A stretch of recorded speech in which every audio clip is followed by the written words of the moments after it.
I say we believe, you say survivors. We believe. Survivors. We believe. Survivors. We believe. Survivors. Mandalena Lewis is born and raised Vancouverite and a fierce feminist. She's a recent journalism student at BCIT, and after being fired from WestJet Airlines for standing up after being sexually assaulted by a superior, Mandy aims to challenge the status quo and lead the fight against sexual harassment. Can we please give a warm welcome and thank her survivor leadership.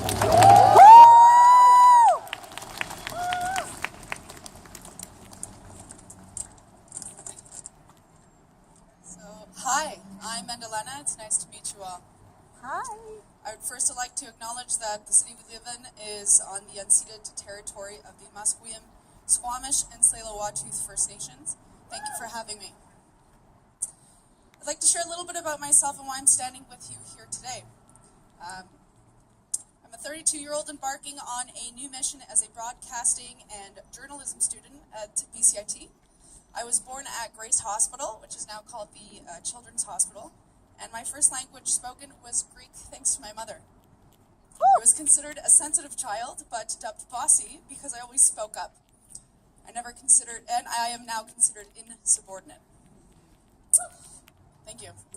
In 2015, I was fired from WestJet after close to a decade of service as a flight attendant. The reason? I spoke out about systemic sexual harassment against female flight attendants.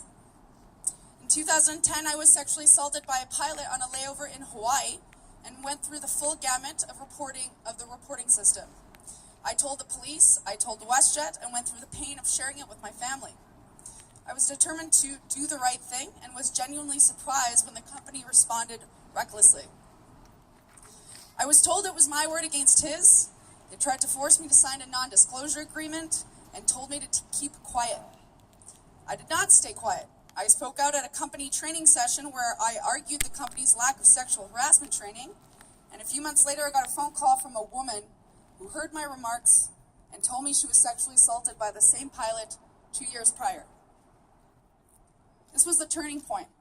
Shortly after, I was fired via email for insubordination while on disability leave for PTSD.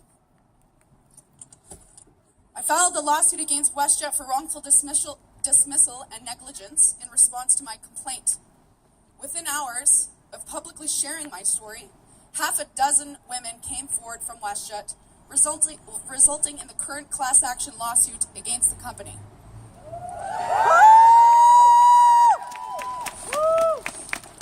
We had a wave of women reaching out, not just from WestJet, sharing their stories, telling me they had been through the same thing, telling me too. The media made a huge impact on how the process unfolded, and I garnered a deep respect for their ability to change our world through the power of storytelling. Our goal with the class action lawsuit is to set a precedent for women across the Canadian work sector. Employers must be held accountable for being negligent in addressing sexual harassment complaints.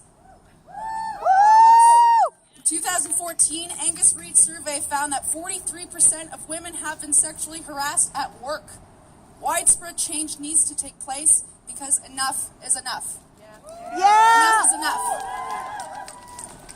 The support I've received has created an armor for me through this battle, preserving my moral determination while cushioning the ongoing judicial grind. I believe Me Too has created a space in our time for us to find allies and the solidarity of one another.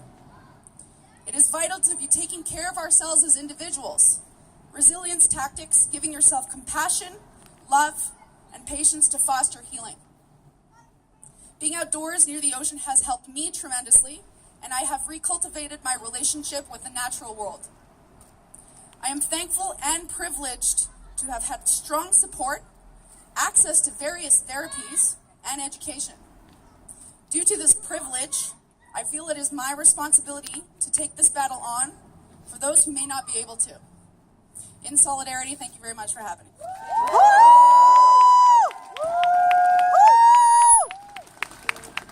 Thank you. Thank you. If you're just joining us this morning, welcome to the Me Too Rally, a movement that was founded by Tarana Burke in 2006. Me Too is a conversation between survivors. Me Too is an exchange of empathy. Me Too is an allyship, letting people know that they are not alone. If you're just joining us, you may have already noticed a very important person on stage with us. To ensure inclusivity, equal opportunity, and accessibility, we have Lisa, a sign language interpreter, with us today. Thank you, Lisa. Kanika Lawton is a biracial writer, poet, and editor.